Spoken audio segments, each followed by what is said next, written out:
Forensic medicine के इस video lecture में आज हम बात करेंगे विट्रियोलाज या विट्रियोल थ्रोइंग के बारे में। इसकी परिभाषा यानी डेफिनेशन है throwing of any corrosive not necessarily sulphuric acid, ठीक है, on a person with malicious intent, मतलब intent of causing grievous hurt or any simple hurt, but sulfuric acid is most commonly used for vitriolage।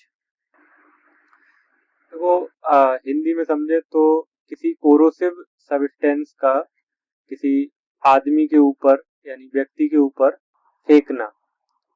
जरूरी नहीं है sulphuric acid हो, कोई भी corrosive substance हो सकता है विद मैलिशियस इंटेंट, मतलब इंटेंट ऑफ कॉजिंग यानी हर्ट। लेकिन सल्फ्यूरिक एसिड सबसे ज्यादा यूज होने वाला सब्सटेंस है या फिर विट्रियोलाज के लिए, ठीक है।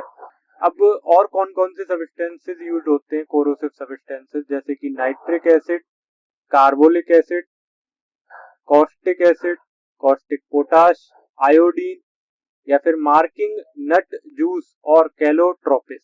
ठीक, अब हम जानेंगे कैरेक्टरिस्टिक्स ऑफ बर्न्स।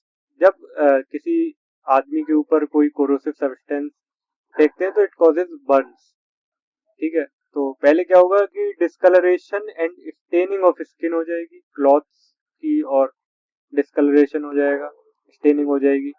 ज्यादातर जो है ब्राउन और ब्लैक कलर की होती है सल्फ्यूरिक एसिड में और येलो कलर की होती है नाइट्रिक एसिड में।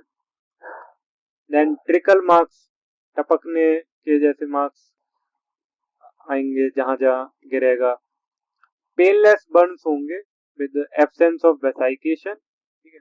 वेसाइकल्स जो मेम्ब्रेनस फ्लूइड फिल्ड वो वेसाइकल्स नहीं होंगे और रेड लाइन ऑफ डिमार्केशन भी नहीं होगी।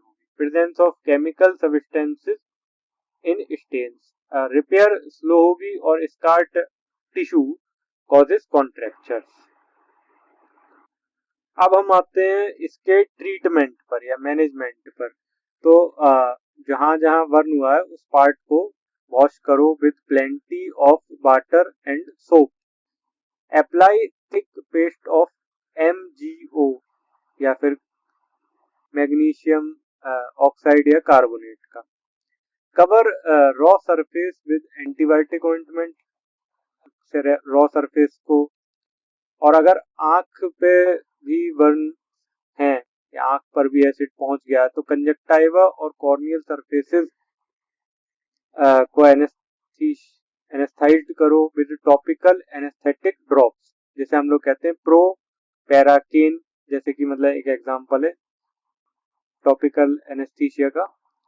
प्लस इरिगेटेड विद पानी से उसको 15 मिनट के लिए इरिगेशन करो और आंखों को मतलब आईलिड्स को ओपन रखो। रिपीट इरिगेशन यूजिंग 0.9% सैलिन, जब तक pH 7 के अराउंड ना हो जाए तब तक इरिगेशन को रिपीट करो आंखों का 0.9% सैलिन के साथ, ठीक है। फिर हम लोग आई ड्रॉप्स का भी यूज कर सकते हैं जिसमें एंटीबायोटिक्स हो और स्टीरॉयड हो, वो हेल्पफुल रह सकती है। देन आता है मेडिको लीगल एस्पेक्ट्स के बारे में। तो ग्रीवियस हर्ट जिसमें सेक्शन 320 आईपीसी लगती है। ये आईपीसी पहले, अब तो शायद भारतीय न्याय संहिता लगती हो, ये हम लोगों को तो यही पढ़नी है, इंडियन पीनल कोड। तो कोई भी कोरोसिव सब्सटेंस है, कोई कोरोसिव फ्लूइड है जैसे कि एसिड, ज्यादातर थ्रो किया जाता है चेहरे पर या किसी फीमेल्स के ज्यादातर चेहरे पर या किसी और बॉडी पार्ट पर with the object of destroying vision, कि मतलब आंखें खराब हो जाए या फेशियल डिसफिगरमेंट हो जाए, ठीक है। तो इसे हम लोग कहते हैं कि ग्रीवियस हर्ट हो गया। ग्रीवियस हर्ट के बारे में आगे जानेंगे। तो इसमें सेक्शन 320 आईपीसी के तहत लगती है। देन आता सेक्शन 326 ए आईपीसी।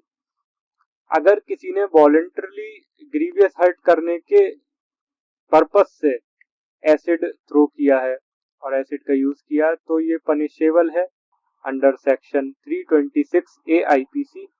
इसमें जेल होगी यानी इम्प्रिजनमेंट होगा, 10 साल के लिए भी हो सकता है, लाइफ इम्प्रिजनमेंट भी हो सकता है, और फाइन जो है वो विक्टिम को देना होता है। देन आता है section 326 B IPC.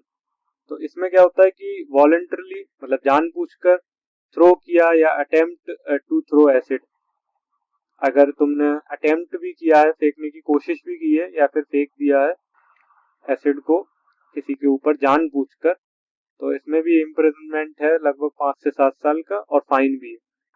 Thank you.